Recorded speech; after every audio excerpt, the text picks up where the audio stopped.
El Partido Comunista Chino, PCC, critica a Estados Unidos por su postura sobre la legitimidad del régimen de Nicolás Maduro en Venezuela y por responsabilizar al PCC de ayudar a desestabilizar a Venezuela. Esto fue en respuesta al discurso del secretario de Estado de EU. Mike Pompeo, realizado el 12 de abril en Chile, en el que dijo: China y otros están siendo hipócritas al pedir la no intervención en los asuntos de Venezuela. Sus propias intervenciones financieras han ayudado a destruir el país. El portavoz de Asuntos Exteriores del PCC, Lu Kang, respondió al discurso de Pompeo, declarando: las palabras y los hechos son despreciables. Pero las mentiras son mentiras, aunque las digas 1000 veces, siguen siendo mentiras. Sin embargo, como posiblemente sabe el PCC, las palabras de Pompeo no son mentiras. Y esta es probablemente una razón clave por la que el PCC, a pesar de todas sus críticas a Estados Unidos por considerar la intervención en Venezuela, ha estado interviniendo en el país latinoamericano. Venezuela cayó en una de las trampas de la deuda del PCC, y las mentiras con las que China estuvo alimentando a Venezuela para apoyar al régimen de Maduro cuando de otro modo la nación sudamericana se hubiera visto obligada a reexaminar sus políticas hicieron que la inevitable caída fuera aún más dolorosa. Me gustaría enfatizar que tanto Rusia como China, en la búsqueda de sus intereses comerciales y estratégicos en Venezuela, han proporcionado capital, bienes, servicios y respaldo político que indirectamente permitió al régimen populista ignorar y, en última instancia, destruir los mecanismos de rendición de cuentas democrática, dijo Evan Ellis, asociado principal del Centro de Estudios Estratégicos e Internacionales, en una audiencia de 2017 de la Subcomisión de Asuntos del Hemisferio Occidental de la Cámara de Representantes de EU. Ellis dijo que el apoyo financiero ruso y chino a Venezuela ha exacerbado la crisis actual al prolongar la vida del régimen venezolano más allá de los límites naturales creados por su mala gestión y prácticas antidemocráticas. China y Rusia tampoco mantuvieron a flote a Venezuela por el bien de Maduro. Según Ellis, ambos países lo hicieron como una forma de obtener el control de partes estratégicas de la infraestructura de Venezuela. A medida que la situación en Venezuela vaya empeorando, dijo Ellis, China y Rusia aprovecharán la crisis que se está desarrollando, incluyendo el efecto de las sanciones de Estados Unidos, para profundizar su control sobre los recursos de Venezuela y su influencia sobre el país como socios políticos y militares antiestadounidenses. A pesar de la respuesta del PCC a las críticas de Estados Unidos sobre las acciones chinas en Venezuela y su llamado a un cambio de poder al presidente interino Juan Guaidó, la administración Trump no está retrocediendo. El 15 de abril, el Departamento de Estado publicó una hoja informativa titulada Nicolás Maduro, corrupción y caos en Venezuela, que detalla los actos inconstitucionales, la corrupción y las violaciones de derechos humanos por parte de Maduro. La hoja informativa incluía detalles de cómo Maduro manipuló las elecciones presidenciales venezolanas de 2018, así como sus actos de lavado de dinero y la represión llevada a cabo, a veces violentamente, de críticos y manifestantes. La hoja incluía una cita de Pompeo del 19 de marzo, Maduro usurpó el poder, no es el presidente debidamente elegido. Juan Guaidó es la persona que eligió el pueblo venezolano. Estados Unidos y ahora otras 54 naciones simplemente han ratificado eso, han dicho, sí, reconocemos que eso es lo que quieren los venezolanos. Durante otro discurso realizado el 19 de abril en Texas, Pompeo declaró que Estados Unidos está trabajando para restaurar los derechos humanos y la democracia en Venezuela y que sé que finalmente tendremos éxito y que el Sr. Maduro abandonará ese país. La clave para entender los intereses del PCC en Venezuela es que esta situación no se trata de Maduro. Se trata más bien del PCC manteniendo el control financiero sobre Venezuela y manteniendo la influencia del modelo chino en América Latina. El acuerdo que el PCC pone sobre la mesa con su modelo chino cuando trata con regímenes como el de Maduro, es que estos regímenes pueden hacer lo que se les dé la gana y que el PCC no los hará responsables. El PCC seguirá comerciando con ellos, a pesar de las sanciones de Estados Unidos. El PCC no los criticará por los abusos a los derechos humanos, tampoco cuestionará los medios turbios para tomar el poder.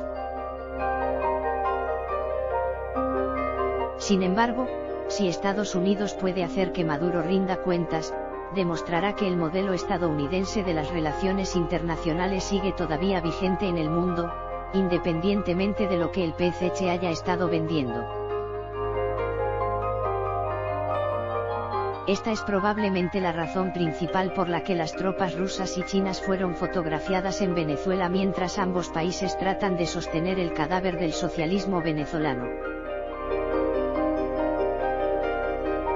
El PCC critica a Estados Unidos por hablar de intervenir en Venezuela, al mismo tiempo que el propio PCC está interviniendo fuertemente en los asuntos venezolanos. Como de costumbre, las declaraciones del PCC son solo temas de debate superficiales que pretenden influir en la opinión pública. Sin embargo, es importante entender los conceptos de operaciones militares del PCC, ya que el régimen normalmente no utiliza la fuerza militar convencional.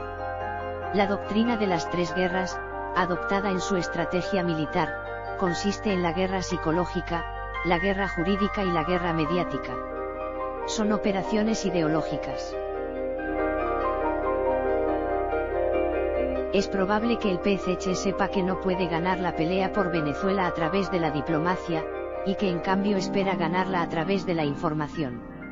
Es probable que el PCC también conozca que los medios de comunicación tradicionales lo apoyarán en cualquier asunto, siempre y cuando ese asunto vaya en contra de Trump. En Venezuela, el PCC está tratando de mantener a los Estados Unidos a distancia utilizando su concepto de tres guerras en una guerra de palabras, argumentos jurídicos y control de los medios de comunicación. Es probable que su objetivo en este juego banal sea impedir a Estados Unidos desarrollar maneras más fuertes de intervención, situación que le permitiría al PCC continuar con su plan establecido de dominar a Venezuela. Los puntos de vista expresados en este artículo son las opiniones del autor y no reflejan necesariamente los puntos de vista de la gran época. China es el mayor importador de petróleo del mundo y Venezuela cuenta con las reservas petroleras más grandes del mundo. Solamente por estas dos razones, la relación económica entre nuestras dos naciones crecerá, es un hecho inevitable. En realidad, esperamos poder ir más allá. Existen muchas áreas aparte del petróleo en las que podemos beneficiarnos mutuamente a nivel comercial y de cooperación en el futuro. Sin embargo, para que esta relación florezca, Venezuela debe cambiar y abandonar el modelo de gobierno que nos ha arruinado económicamente. El país está sufriendo una devastadora crisis humanitaria, al menos 87% de los venezolanos viven en la pobreza, sujetos a un 90% de escasez de alimentos y medicinas. Los servicios básicos, como la electricidad y el agua, han colapsado. La tasa de inflación excedió el 2,6 millones % en enero de 2019 y amenaza con alcanzar 10 millones % a final de año, de acuerdo con el Fondo Monetario Internacional. Además, Venezuela se ha convertido en uno de los países más peligrosos y corruptos del mundo. El Estado ya no controla el territorio nacional y sabemos que grupos irregulares, como el Ejército de Liberación Nacional, ELN, de Colombia, operan en al menos 12 estados. Es por ello que millones de venezolanos han huido de esta situación, generando la migración más grande que Latinoamérica haya visto. La crisis migratoria de nuestro país ya supera en cifras la crisis de refugiados de Siria. Organismos internacionales como la Organización de los Estados Americanos, OEA, la Oficina del Alto Comisionado de las Naciones Unidas para los Derechos Humanos, ACNUD, y Human Rights Watch han confirmado nuestro sufrimiento en múltiples ocasiones. Nuestra producción petrolera es la tercera parte de lo que era en 1999 y nuestro parque refinador ha sido muy destruido, al igual que buena parte de nuestras infraestructuras básicas. Recuperarnos requerirá muchas inversiones y estamos abiertos a recibirlas. Confío en que China, que conoce exactamente lo que ocurre en mi país, contribuya como la gran potencia que es, a facilitar la transición política que necesitamos. Nicolás Maduro ha perdido el apoyo del pueblo y deseamos que la transición sea pacífica y lo más rápido posible. Hemos estado en contacto con sus autoridades que conocen nuestra posición y disposición.